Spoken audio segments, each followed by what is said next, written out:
Hello friends, நம்ம business idea சொல்லி ரொம்ப நாள் ஆச்சு. ஸோ இன்னைக்கு ஒரு பிஸ்னஸ் ஐடியாவில் தான் வந்திருக்கேன். சிங்கிள் பீஸ் கஸ்டமைசேஷன் டிஷர்ட்ஸுங்க. ஸோ அதுதான் இந்த வீடியோவில் நான் சொல்ல போகிறேன். அதுக்கு ஒரு 3 ஸ்டெப் இருக்குது. அந்த 3 ஸ்டெப்பை ஃபாலோ பண்ணிங்கன்னா தாராளமாக இந்த பிஸ்னஸை நீங்கள் பண்ணலாம். ஸோ என்னங்கிறத வீடியோ ஃபுல்லாக பாருங்கள். இந்த வீடியோ மறக்காம சேவ் பண்ணி வச்சுக்கோங்க. வாங்க வீடியோக்குள்ளே போகலாம்.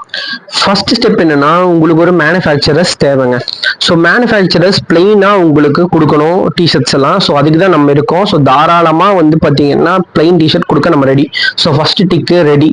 அடுத்த செகண்ட் பார்த்தீங்கன்னு சொன்னா உங்களுக்கு கஸ்டமர் கேட்குற டிடிஎஃப் பிரிண்ட் வேணும். ஸோ கஸ்டமர் உங்களுக்கு இமேஜ் அனுப்பிடுவாங்க. அந்த இமேஜை நீங்கள் எனக்கு அனுப்புனீங்க அப்படின்னு சொன்னா நம்ம உங்களுக்கு டிடிஎஃப் ஸ்டிக்கராக கொடுத்துருவோம். நீங்கள் அதை பிரிண்ட் பண்ணி அவங்களுக்கு கொடுத்துடலாம். ஸோ அதுதான் செகண்ட் ஸ்டெப். ஸோ டிடிஎஃப்பும் நம்மளோட ஸ்டெப். ஃபர்ஸ்ட் 2 ஸ்டெப்புமே நாங்களே உங்களுக்காக பார்த்துக்குவோம். டிஷர்ட் கொடுக்கறதும் சரி, டிடிஎஃப் ஸ்டிக்கரும் சரி. அண்ட் தேர்ட் ஸ்டெப் வந்து என்னன்னு பார்த்தீங்கன்னா, உங்ககிட்ட நம்ம மிஷின் ஒன்று வேணுங்க. ஃபியூசிங் மிஷின் ஒன்று வேணும். ஸோ அது வந்து பார்த்தீங்கன்னா அமேசானில் கிடைக்கும். உங்களுக்கு இன்டர்நெட்ஸ் இதில் வேணால் கிடைக்குங்க.